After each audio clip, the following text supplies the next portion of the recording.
This is a video showing the strategies and loadouts that I used during my solo flawless Ghosts of the Deep dungeon completed on a Warlock. First, let's talk about important weapons and exotic armor pieces that I used. The important weapons that I used were Arbalest, Osteostriga, Risk Runner, Legend of Acreus, Leviathan's Breath, and a bipod rocket launcher. Having a secondary slug shotgun such as Ness's Ablation or Philo is very nice for the first boss, and a kinetic slug such as Heritage is nice for the second boss. The important exotic armor pieces that I used were Sunbracers, Fellwinter's Helm, the Stag, Getaway Artist, and Geomag Stabilizers. You do not need to use Fellwinter's Helm or Geomag Stabilizers to complete this, but they will increase your damage against the boss.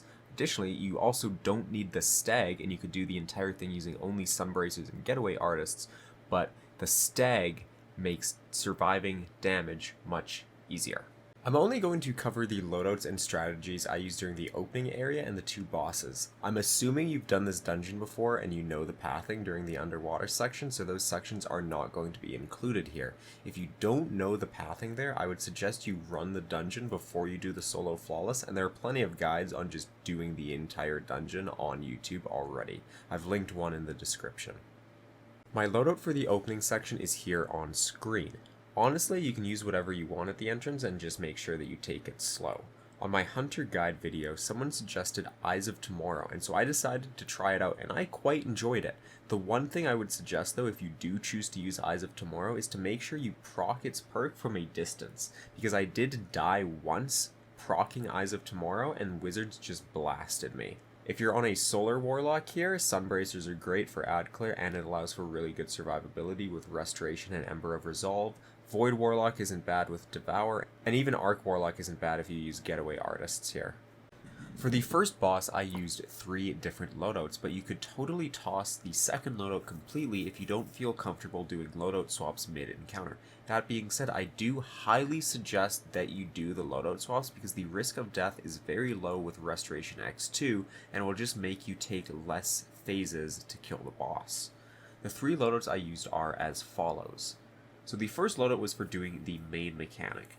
The entire loadout is on screen and dim links are in the description, but this one involved Sunbracers, Osteostriga, Ness's Ablation, and a bipod rocket.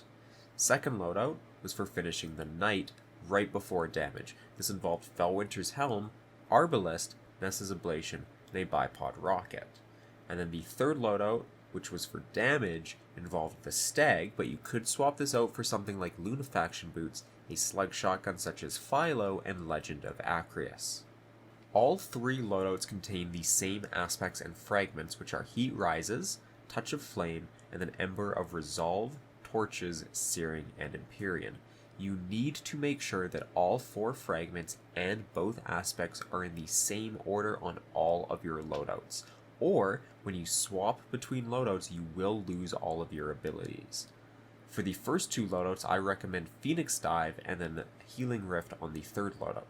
The reason why I suggest Phoenix Dive is because if you proc Heat Rises and then Phoenix Dive, you gain Restoration X2. And then, with Ember of Empyrean, you can keep using Sunbracer Nades or the Sunbracer Melee to extend Restoration to 12 seconds. This is broken. It is impossible to die with Restoration X2. The idea here is that you proc Heat Rises and then Phoenix Dive to give yourself Restoration X2, and then you will use Sunbracers and Osteostriga to slay out all Acolytes, Knights, and the Ogre that spawns in. Once the Ogre dies, you can grab Deep Sight and then head downstairs. Once you ascend from downstairs, you'll head back up and proc Sunbracers and Restoration again, and then slay out on the Wizards. I found that killing the wizards at the bottom, usually 2 will run downstairs at some point, are really annoying on Warlock, and so this is what I use the Osteostriga for. An alternative here is to go downstairs and do the downstairs section 1 rune at a time, but this takes 9 weeks to do, so I didn't do it. But if you feel more comfortable doing that, don't be afraid to do that. Remember, this is a marathon, not a sprint. For the symbols, make sure you deposit one of the side ones last to reach damage quicker. Before you deposit the last symbol, I would make sure that you stack up Restoration X2 and then you want to swap to the Arbalest Fellwinter's loadout. Once you're on this loadout, you will need to grab a special brick. There should be plenty around, and then reload Arbalest, Extend restoration a little bit longer if needed. Use a grenade or a melee for this, depending on what you're using to hold charges, and then deposit the last symbol. Run down to the knight, 2 shotgun shots to the head of the knight into a finish, turn around to Arbalest the boss, and then place a well down on him. While you're in the act of placing the well, I would swap to the Acreus loadout and just go to town. Once damage is done, you can either rift and swap to your first loadout, or you can drop into the water and swap, then ascend out of the water and repeat the phases. I found going into the water was safer though. However, if you do that, just make sure you swap loadouts quickly because you are on that timer in the water. If you don't want to use Acreus, or if you don't own it, Lament works quite well too and gives you healing if the boss leaves the well. If executed well, you can 3-phase, but I would expect you to most likely 4 or 5-phase. Another swap here could be Risk Runner and Heritage instead of Osteo Striga, but then you don't have that shotgun to weaken the knight and you'll need to use Arbalest instead.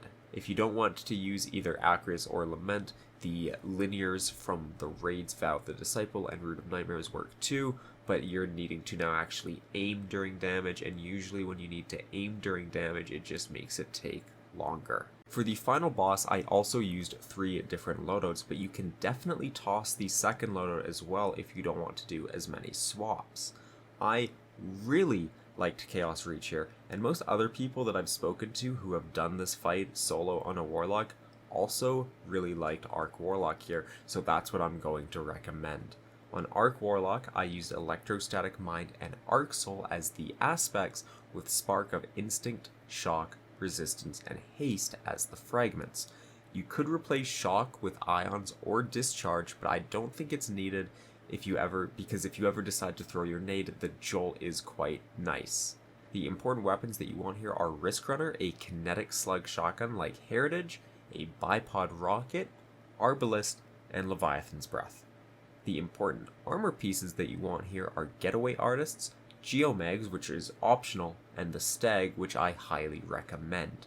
If you're doing this in Season 21, there are a lot of artifact mods that will help you out here too, such as Amped Up, Electric Armor, and Thunderous Retort. Lightning Strikes Twice and Shock and Awe are available too if you want. They are not as good as the previous 3, but they're there and you may as well use them. Obviously, without these mods it's still doable, but your clear will be a little bit slower. Loadout 1 contains Getaway Artists and is on screen right now. This is the loadout that will be used for 90% of the boss fight. You could also swap Getaway Artists out for something like Fallen Sunstar, but Getaway Artists is pro and does a lot of the work for you in this boss fight, so I highly recommend it. Loadout 2 is on screen now, and this is the Geomag Stabilizer loadout. This is the loadout that will be used for the shield break on the boss. And then finally, Loadout 3 contains the Stag, and this is the loadout that will be used for the bulk of the damage phase. Again, all of these loadouts will be included in the description as dim links, and again, you could toss some of these loadouts as well if needed, or combine them. The idea during this boss fight is that you always want to have a Sentient Arc Soul up, and that is what Getaway Artists does. The thing about Sentient Arc Soul is that you can extend the duration using another grenade or placing a rift. And if you do place a rift, you want to make sure that you have that Sentient Arc Soul up before you place the rift, because if you place it and you don't have the Arc Soul, you'll be stuck with the discount Arc Soul until that goes away. So during this boss fight, I start off with popping Arc Soul, and then I go and kill the Revenant Knights on left and then top, and then I loop around to right. At this point, I use the Deep Sight to see the 3 zones, and then I complete the 3 zones while placing rifts when available and throwing nades when available. Risk Runner goes crazy here with the Arc Conductor perk, and it's nearly impossible to die with this setup. Once these zones are completed, I look at the 3 zones and I figure out which one of those 3 zones I want to do damage at. In every damage phase, you will have either skull, right knee, or left foot available, and those are the 3 best zones to deal damage from. In my opinion as well, that is the best order. So if Oryx's skull is one of those 3 zones, always make that the last damage phase. If that's not one, make the right knee the damage phase, and if that's not it, left foot will be a possibility and make that the damage phase. And the way that you make this the damage phase is you look for which zone you're going to deal damage with, memorize that symbol, so let's say it's 3 dots, and then you want to head inside a zone and check the symbol. If it's 3 dots, leave and do a different zone. If it's not 3 dots, complete that zone and then go to a second zone. And just repeat that again. When you leave a zone and come back to the main room with a buff, proc Getaway Artist again, kill the enemies, deposit, and visit a different zone.